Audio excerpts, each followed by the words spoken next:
যে কোনো কনস্ট্রাকশনের অবকাঠামো নির্মাণের প্রথম ধাপ হচ্ছে সয়েল টেস্ট। আন্ডারনিথ যে সয়েলটা আছে, যার উপর আমাদের স্ট্রাকচারটা দাঁড়িয়ে থাকবে, তার প্যাটার্নটা কীরকম এবং কোথায় এটার হার্ড লেয়ারটা আছে, অর্থাৎ যেটার উপর আমি আমার ফাউন্ডেশনটাকে রেস্ট করাবো, সেই লেভেলটা জানার একমাত্র উপায় হচ্ছে সেই ফিল্ড টেস্ট বা সাবসয়েল ইনভেস্টিগেশন। কি হবে যদি আমাদের ভ্যালুটা ঠিকঠাক না আসে? সেটা ওভার ডিজাইন হবে আর আন্ডার ডিজাইন হবে। ফাউন্ডেশনটাকে ডিজাইন কীভাবে স্ট্রাকচারাল ইঞ্জিনিয়ার করবে সেটা অবশ্যই সয়েল টেস্টের রিপোর্ট থেকে আসবে। জলসিঁড়িতে কিন্তু ভেরি চ্যালেঞ্জিং। এখানে কিন্তু একদম ইজিএল থেকে 20, 30, ইভেন 40 ফিট পর্যন্ত কিন্তু স্যান্ড ফিল করে স্যান্ডি সয়েল আমাদের এখানে আছে। উনি এখানে 21 ফিট পর্যন্ত স্যান্ডি সয়েল পেয়েছেন। এরপর কিন্তু ক্লে সয়েল, গ্রে কালারের যে ক্লে সয়েলটা স্টার্ট হয়েছে। ওনারা 65 ফিট পর্যন্ত আর কি গিয়েছেন।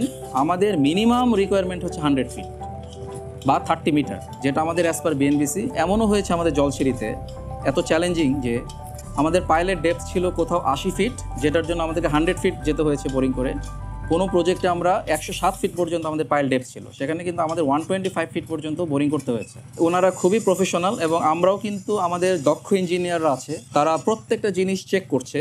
প্রতিটা চেকলিস্ট আমাদের দেয়া আছে সাইডে। So until and unless the engineers are being satisfied, এটাকে লেগে থাকছে এবং প্রতিটা এন ভ্যালু কাউন্ট ওনারা করছে। This is the split spoon sampler, যেখানে আসলে মেনলি স্যাম্পলগুলো কালেকশন করে জিপার ব্যাগে ভরে আমরা আসলে ল্যাব টেস্টের জন্য পাঠাই। সেটা কিন্তু এয়ারটাইট হতে হবে, বিকজ ময়েশ্চার কন্টেন্ট রিটেন করার একটা ব্যাপার থাকে। জেডডিএসএল কিন্তু কোয়ালিটির ব্যাপারে কখনো কম্প্রোমাইজ করে না। তো ল্যাব টেস্টে আমাদের কয়েক ধরনের টেস্ট এখানে দেখা হয়। ফার্স্ট হচ্ছে যে ভিজুয়াল একটা ক্লাসিফিকেশনের মাধ্যমে দেখে যে এটার কালারটা কেমন এবং এটা কী টাইপের soil. Is it A Sandy soil or is it A clay soil? তারপর আমরা দেখে যে এটার গ্রেন সাইজ অ্যানালাইসিস করা হয়, এটা সিভ অ্যানালাইসিস করা হয়, এটারবার্গ লিমিট, স্পেসিফিক গ্র্যাভিটি এবং ওয়াটার কন্টেন্ট। এই সবগুলো রেজাল্ট মিলিয়ে আমাদের আসলে একটা প্রপার সয়েল টেস্টের একটা রিপোর্ট আমাদের কাছে আসে। ওরা অলরেডি 21 মিটার পর্যন্ত বা অ্যারাউন্ড 64 ফিট পর্যন্ত চলে গিয়েছে।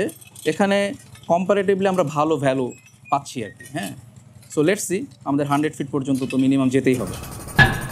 যে হ্যামারটা দিয়ে আমরা আসলে ব্লোটা দিব, সেই হ্যামারটার কিন্তু একটা স্পেসিফিকেশান আছে, সেটা মাস্ট বি 63.5 অর 64 কেজি হতে হবে।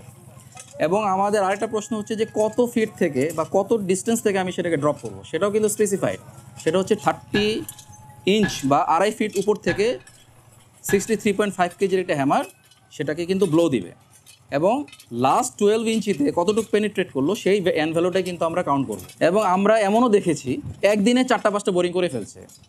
এখন আমাদের আন্ডারস্ট্যান্ডিং হচ্ছে যে যদি 100 ফিটও মিনিমাম একটা বোরিংয়ে যেতে হয়, তাহলে সেখানে কিন্তু 10 থেকে 12 জনের একটা ইনভলভমেন্ট, এবং সেটা একদিনে 100 ফিটের বেশি, একটা বোরিংয়ের বেশি করা সম্ভব না। অর্থাৎ যদি প্রফেশনালি মেথোডোলজি মেনটেন করে আমি যদি বোরিংয়ে যাই, আমাকে কিন্তু অবশ্যই 4 থেকে 5 দিনের মিনিমাম 5টা বোরিং যদি হয় আমাদের লাগবে। নাম্বার অফ বোরিংয়ের যে ডেপথ, সেগুলো কিন্তু অ্যাজ পার বিএনবিসি আমাদের সব কিছু গাইডলাইন দেওয়া আছে। শুধু আমরা ডিপেন্ড করছি না ভেন্ডর উপর, আমাদের প্রত্যেকটা সাইডে আমাদের একদম শুরু থেকে কিন্তু ইঞ্জিনিয়ার ডেপ্লয়েড এবং 2জন করে ইঞ্জিনিয়ার। এবং কোয়ালিটি কিউসির যে গাই, সে এসে দেখছে যে আমাদের যে চেকলিস্টগুলো দেওয়া আছে সেটা সে মেনটেন করে যতক্ষণ না পর্যন্ত সে পারমিট করছে স্যাম্পলটা কালেকশনের জন্য। ইভেন স্যাম্পলটা কীভাবে কালেক্ট হবে, কারণ স্যাম্পলে কিন্তু ময়েশ্চার থাকে। ল্যাবে যেতে যদি ময়েশ্চার ভ্যাপারাইজ হয়ে যায়, তাহলে কিন্তু রিয়েল ডেটাটা পাবে না। সো এটাও কিন্তু আমাদের চেকলিস্টে আছে।